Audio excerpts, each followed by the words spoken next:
कहानी सिर्फ वो नहीं होती जो सुनाई जाती है, असली कहानी वो होती है जो सीने में धड़कती है और जिसे महसूस किया जाता है। स्वागत है आपका कहानियों की दुनिया में, एक ऐसी जगह जहाँ हर शब्द एक तलवार है और हर किस्सा एक युद्ध। यह चैनल सिर्फ वीडियो को नहीं दिखाता, यह आपको इतिहास की गलियों से मैदान जंग तक ले जाता है।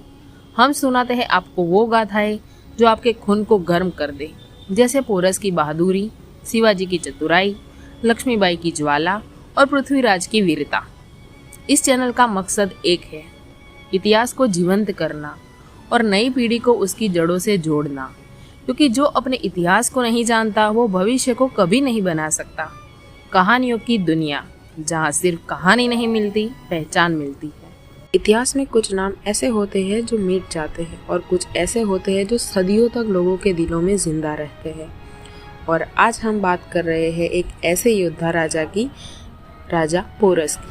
पोरस वो नाम जो भारत की धरती पर गर्व से लिया जाता है, वो योद्धा जिसने एक ऐसे दुश्मन से लोहा लिया जो खुद को पूरी दुनिया का विजेता मानता था। जी हाँ, हम बात कर रहे हैं सिकंदर महान की।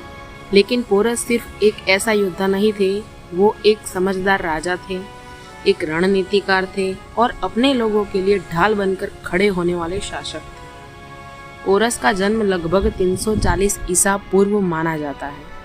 वो पूर्ववंशी वंशज से थे और उनका राज्य पौरव राज्य। ये राज्य फैला हुआ था आज के पंजाब के आसपास, यानी झेलम नदी के पास। आज जो पाकिस्तान में है, तब वो भारत का हिस्सा हुआ करता था। पौरव राज्य कोई छोटा मोटा इलाका नहीं था। पोरस के पास थी एक शक्तिशाली सेना, हाथी, घुड़सवार, पैदल सिपाही और पूरी रणनीति के साथ। वो अपने राज्य में बहुत लोकप्रिय थे और कहा जाता है कि लोग उन्हें देवता की तरह मानते थे। दोस्तों, इतिहास में बहुत कम ऐसे राजा हुए हैं जिनके दुश्मन ने भी उन्हें बड़ा आदमी माना हो, और सिकंदर ने खुद कहा था, राजा पोरस ने जैसे वीरता दिखाई वैसे मैंने किसी और में नहीं देखी। लेकिन सवाल ये है, पोरस की कहानी इतनी खास क्यों है? क्या उन्होंने सिकंदर को हरा दिया था या फिर हार कर भी जीत हासिल की? दोस्तों, राजा पोरस की कहानी तभी और रोमांचक हो जाती है जब उनकी किस्मत एक ऐसे दुश्मन से टकराती है जिसका सपना था पूरी दुनिया को जीतने का, और वो था सिकंदर महान।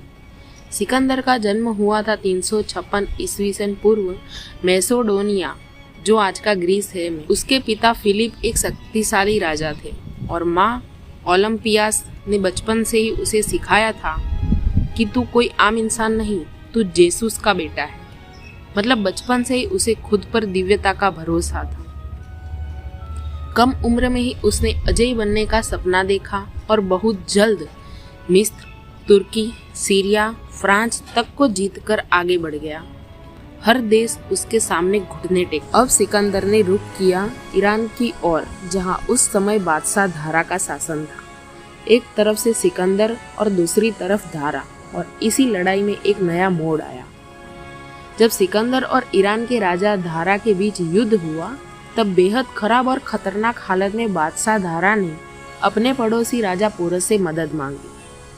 धारा ने एक पत्र लिखकर पोरस से सहायता की अपील की। पत्र पढ़ते ही पोरस ने बिना देर किए अपनी तरफ से हाथियों का एक दस्ता ईरान भेज दिया। लेकिन तभी सिकंदर को अपने जासूसों से खबर लग गई और उसने उन हाथियों पर ईरान पहुंचने से पहले हमला करवा दिया। नतीजा, ईरान की ज्यादातर सेना मारी गई और जो बचे उन्होंने अपने राजा को मार डाला और सिकंदर को अपना नया बादशाह मान लिया। लेकिन इस मदद को देखकर सिकंदर को एहसास हो गया कि अब भी एशिया में एक ताकत बची है जो उससे भिड़ सकती है, और वो था राजा पोरस। अब सिकंदर ने तय कर लिया, जब तक पोरस को नहीं हराता वापस नहीं जाऊंगा, और फिर उसने अफगानिस्तान की और भारत में प्रवेश किया। रास्ते में जो छोटे छोटे राज्य थे उन्हें सिकंदर ने या तो जीत लिया या तो उनकी मदद से आगे बढ़ा। भारत की सीमा में घुसते ही वो पहुंचा तक्षशिला। रास्ते में जो छोटे छोटे राज्य थे उन्हें सिकंदर ने या तो जीत लिया या उनकी मदद से आगे बढ़ा।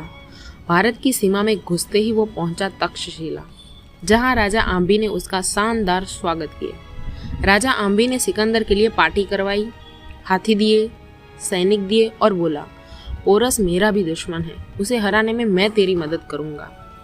तक्षशिला के अलावा कुछ और छोटे राजा भी डर के मारे चुप रहे और राजा पोरस की बर्बादी का तमाशा देखने लगे। लेकिन पोरस ने झुकना नहीं सीखा। सिकंदर ने पोरस को संदेश भिजवाया, अगर मुझे राजा मान लो तो युद्ध नहीं होगा। लेकिन पोरस का जवाब साफ था, ना। और फिर हुआ इतिहास का सबसे महाकाव्य युद्ध झेलम नदी के तट पर। नदी के एक तरफ सिकंदर, दूसरी ओर राजा पोरस। पोरस की सेना में 300 विशाल हाथी थे, जिन्हें युद्ध के लिए खास तौर से ट्रेन किया गया था। यह देखकर सिकंदर की सेना के पसीने छूट गए।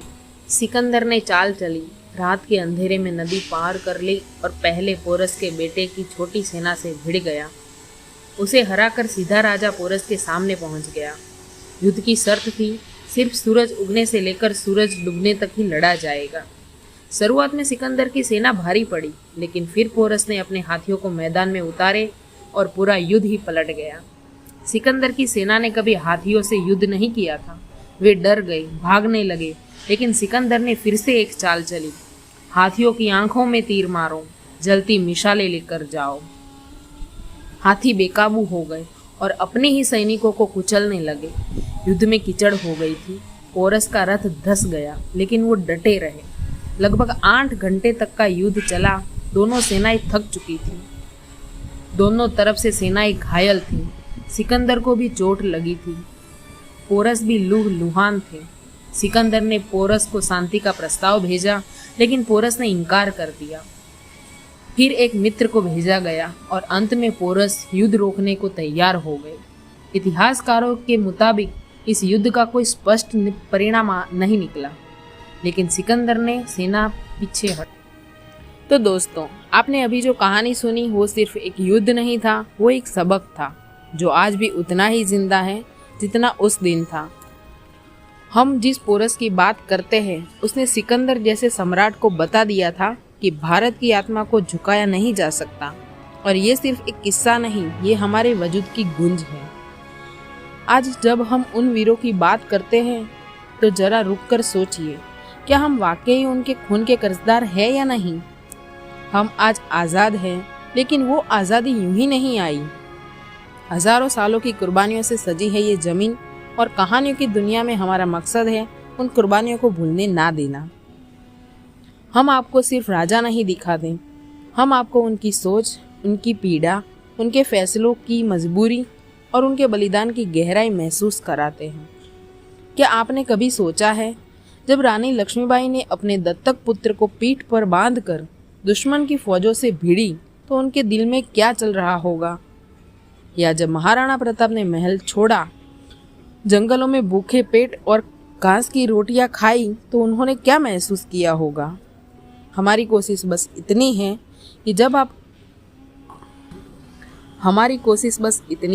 कि जब आप अगली बार भारत माता की जय कहें तो वो नारे के लिए नहीं, दिल से निकले। अगर आपको ये वीडियो अच्छा लगा तो लाइक ज़रूर कीजिए, अपने विचार कमेंट में बताएं और हमारे चैनल कहानियों की दुनिया को सब्सक्राइब करना मत भूलिए। आपका एक लाइक एक नई पीढ़ी को इतिहास से जोड़ सकता है